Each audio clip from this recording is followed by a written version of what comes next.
I'm reading today from Matthew's Gospel, chapter 14, beginning at verse 26. This is where the disciples are in the boat. They're rowing across the lake. Jesus is not with them. There's a terrible storm going on, and they see Jesus walking on the water towards them. So this is the picture as we come to verse 26. It says, when the disciples saw him walking on the sea, they were troubled, saying, "It is a ghost," and they cried out for fear. But immediately Jesus spoke to them, saying, "Be of good cheer, it is I, do not be afraid." And Peter answered him and said, "Lord, if it is you, command me to come to you on the water." So he said, "Come." And when Peter had come down out of the boat, he walked on the water to go to Jesus. But when he saw that the wind was boisterous, he was afraid, and beginning to sink, he cried out, saying, "Lord, save me."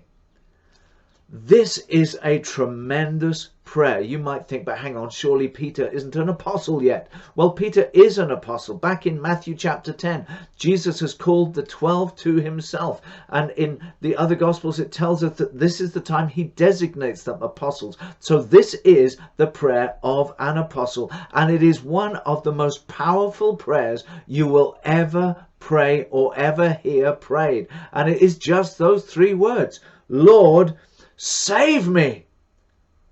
Peter is not trying to come up with a theological sounding prayer. He's not trying to make it sound good. He's not praying a wordy prayer. He's not praying anything magnificent. He's just got his eyes fixed on Jesus and he's crying out, "Lord, save me." Wow! This is such a powerful, powerful prayer. You know, you don't have to wrap your prayers up in all sorts of theological gobbledygook.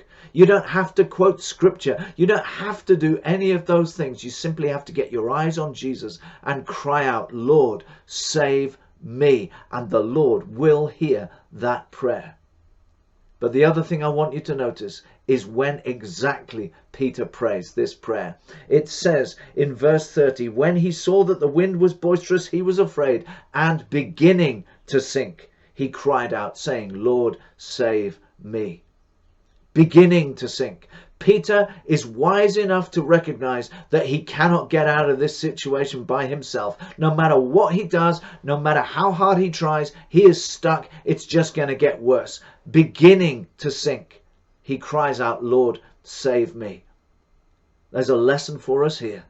So often we get into situations, we see things starting to go wrong, and we try to fix it ourselves. What happens? It just gets worse. So let's learn from the example of Peter.